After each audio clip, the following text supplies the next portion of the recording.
LRS కోసం దరఖాస్తు చేసుకున్న 25.44 లక్షల మంది దరఖాస్తుదారులపై కనీసం ₹1,00,000 చొప్పున మొత్తం ₹20,000 కోట్ల వరకు భారాన్ని మోపేందుకు కాంగ్రెస్ ప్రభుత్వం సిద్ధమైందని మునుగోడు మాజీ శాసనసభ్యులు కూసుకుంట్ల ప్రభాకర్ రెడ్డి విమర్శించారు.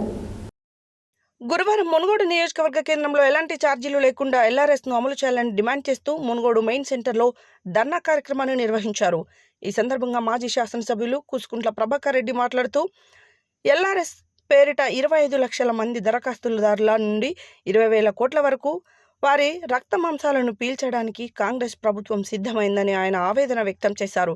ఎల్ఆర్ఎస్ను కాంగ్రెస్ అధికారంలోకి రాగానే ఉచితంగా అమలు చేస్తామంటూ హామీ ఇచ్చిన కాంగ్రెస్ అధికారంలోకి రాగానే ప్రజలను పీడిస్తున్నారని మండిపడ్డారు. కాంగ్రెస్ పార్టీ అధికారంలోకి రావడానికి అడ్డగోలుగా మేనిఫెస్టోలో 420 హామీలు 6 గ్యారంటీలను ఇచ్చారని, కానీ బీఆర్ఎస్ అమలు చేసిన పథకాలను కార్యక్రమాలనే కొనసాగిస్తున్నారని మండిపడ్డారు. ప్రజల నుండి ఎలాంటి ఛార్జీలు లేకుండా ఎల్ఆర్ఎస్ ద్వారా ప్లాట్ల రెగ్యులరైజేషన్ చేయాలని ఆయన డిమాండ్ చేశారు. గతంలో ఇచ్చిన హామీలకు కట్టుబడి ఉండాలని అన్నారు. గత ప్రభుత్వం ఎల్ఆర్ఎస్ క్రమబద్ధీకరణ కోసం మార్గదర్శకాలు రూపొందించినప్పుడు ఇదే కాంగ్రెస్ నేతలు అడ్డగోలుగా మాట్లాడారు అని ఆయన అన్నారు.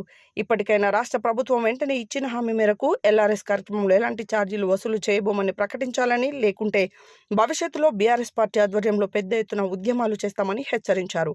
ఈ కార్యక్రమంలో బీఆర్ఎస్ పార్టీ నాయకులు, ప్రజాప్రతినిధులు, మాజీ ప్రజాప్రతినిధులు, టీఆర్ఎస్ పార్టీ అన్ని విభాగాల నాయకులు, ఎల్ఆర్ఎస్ బాధితులు, నాయకులు, కార్యకర్తలు పాల్గొన్నారు.